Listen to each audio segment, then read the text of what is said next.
So tell me, what do you do? Well, I'm a teacher, I'm a presenter, I'm a pretty average teacher. I hope I'm a slightly better presenter, slightly above average, But then again, we're all above average, aren't we? This is known in psychology as the Lake Wobegon effect. I don't know if you've heard about Garrison Keillor. He writes about these stories from Lake Wobegon, where all the women are strong, all the men are good looking, and all the children are above average. So I hope I'm above average, yeah? But since you asked me what I do, these are the things that I do for a living, teach and present and everything. But Aristotle once said, we are what we habitually do. So if you're asking me what I do on a regular basis, on a day-to-day basis, well, then I'm a reader. That's what I do. I read things, I make notes, I revise my notes, and sometimes I write. Mm. Right. And so where are you working now? Where are you writing and talking to us from? Oh, Athens. Athens. Yeah. I would like to say Hawaii, but no, it's Athens, I'm afraid. Yeah, sure. Good. So tell me, what are you passionate about? Well, now, I'm passionate about interesting things. Sometimes, like I said, I read quite a lot. So sometimes I come across an idea and I think to myself, wow, this is a fantastic idea. This is something I hadn't thought of before. And sometimes this is where I get inspiration to write some things which Robert is never interested in, the more interesting stuff. Oh, I've read this thing about this fantastic case study about the Casablanca Hotel, I don't know. And for me, these are the best things that I write when you feel this urge to write something because you've come across an idea that suddenly, you just love. And I'm passionate about ideas that help explain things. So, you go through life, some people are smarter than others. Robert is one of them. I am not. So sometimes I read something and I say, suddenly some things fall into place. And these are the ideas that I find the most interesting.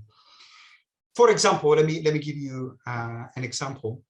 There's this idea that when we make decisions, we normally what we think we do is that we sort of look at the reasons, we weigh up the evidence, and then we come to a decision. And then you read something, you say, no, it's the other way around.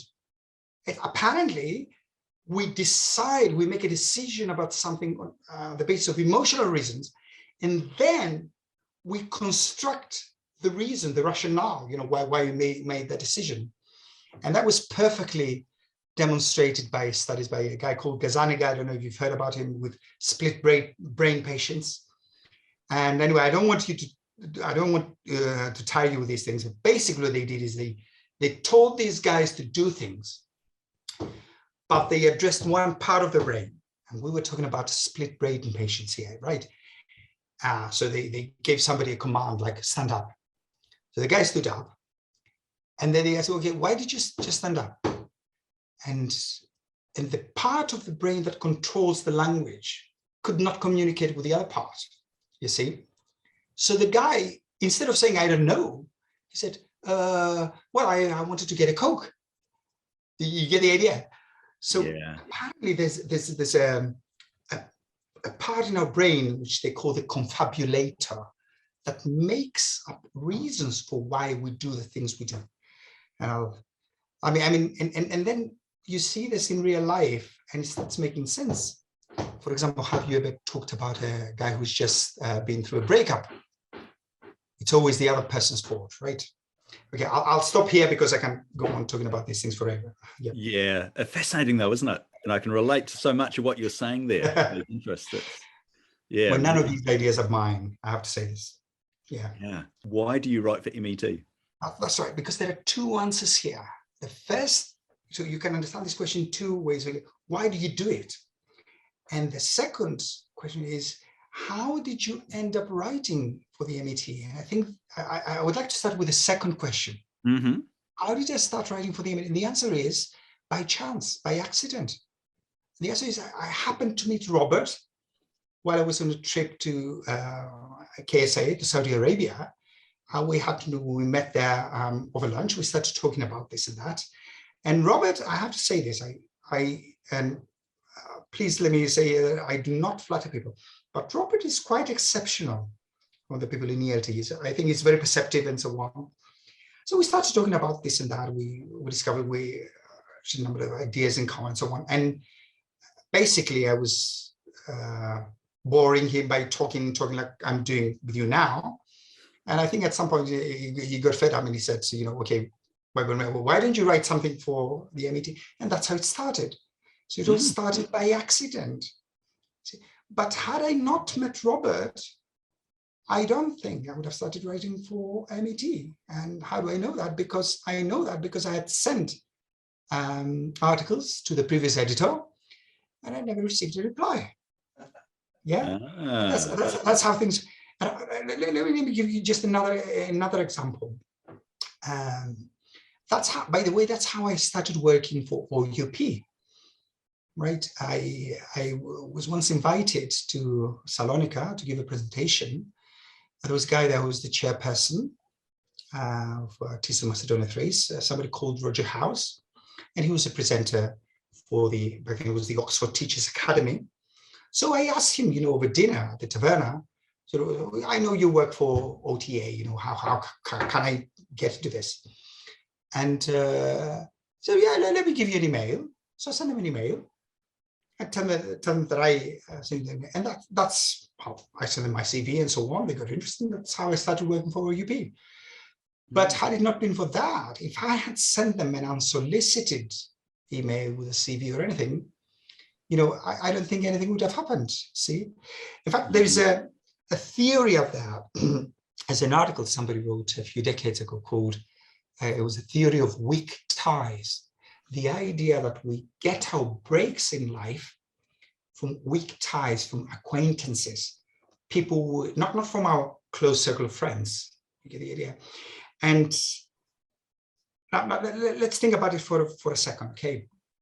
Which is one of the most important events in ELT? And the way I see it is the big IATEFL conference, okay, every year, right? Where does this take place? And the answer is it takes place in the UK. Who gets to go to these events? The answer is people who live in the UK or people who live in countries which are rich enough and they can afford to go to these events. And people, they get to meet each other, during the breaks and so on, they get to know each other. And that's how they develop a network of weak ties. So what do I want to say here? Well, let me give you an example. The last major international event I took part in was in September. It was an OUP event, the ELT Together event. Okay, now you want to Google it and have a look at the speakers. There were 25 speakers, out of whom 6 were non-native English speakers. Now, why is that? I wonder. Okay. There's no conspiracy or anything. It's just that it's usually native speakers who get to go to such events. They get to meet other people, and that's how it happens. So, yeah, that's the answer to the second question. Yeah. How I ended up doing this. As far as why do I do this? Well, I suppose the most obvious answer is for the money and the girls. But no, seriously now, we all say, I feel this kind of urge, to share, I come across an interesting idea, I feel the need to share this, with my colleagues and so on. And that's part of the answer. But what if I were, that's what we all tell ourselves, you see. What if I were to write an article, for example, and then a month later, I see exactly the same ideas that perhaps somebody has taken and they've written an article themselves using exactly the same ideas. How would I feel? Chances are I wouldn't be so happy. So it must be something else there. I would like to read you a quote from this fantastic book. So you can see the title, it's called The Elephant in the Brain. And one of the writers, he says, Robin says his main goal is to get his ideas out there, right? However, when he sees his ideas out there without proper attribution, he feels annoyed and cheated. Yeah. So the more honest conclusion is that he wants individual prestige as much as, if not more than, in personal and intellectual progress. Okay. So that's my answer to the second question. Why do you write for the MET? Sorry. Well, I suppose the honest answer is in order to show off. Good, honest answer. I like it. Okay. Good. If I could ask you one more question Go on. about this. So I've read this article. You've written on cognitive biases and critical thinking. Could you maybe give us an example of a cognitive bias that the readers could look forward to? Well, one of these is confirmation bias, for example. Yeah, the idea that we look at the facts. When we have a strongly held belief, we look at what other people tell us, and then we think to ourselves, like I said, one of our strongly held beliefs, and in particular one which we have committed ourselves publicly, and then somebody comes up with a counter argument. When it's an argument that goes against our beliefs, we ask ourselves, do I have to believe this? Do you see the idea? Mm. And whereas if it's an argument that confirms our view, we ask ourselves something else. Can I believe this? And the answer is usually yes. So we have double standards, and you can see that all the time. Like so one of the examples I mentioned in the article is when they tricked people, they told people, I don't know, who believe that, I don't know, global warming is a myth. And they gave them arguments in favor of the idea, or they said that these arguments in favor of you're right, they were only taken to agree with these views. Yeah. And but if they were told that certain arguments are against this idea, then they looked at them much more skeptically. Anyway, so that's the idea. And at the end, there's this conclusion by Trivers, which I think is a big idea. We think that we have evolved to look at reality, and we try to see reality as it is in order to make, I don't know, optimal decisions and so on. Apparently, this is not so. So evolution starts in different ways. So what the question is, even if you have a distorted view of reality, if this distorted view helps you, I don't know, survive and reproduce, then this is the view you're going to adopt. So for example, if I belong to a certain tribe, let's say the liberals or the conservatives, obviously it's in my interest to say things which are going to align with the views of the people in the tribe. So this is how I'm going to see reality, because this is in my what's in my best interests. I'll stop there.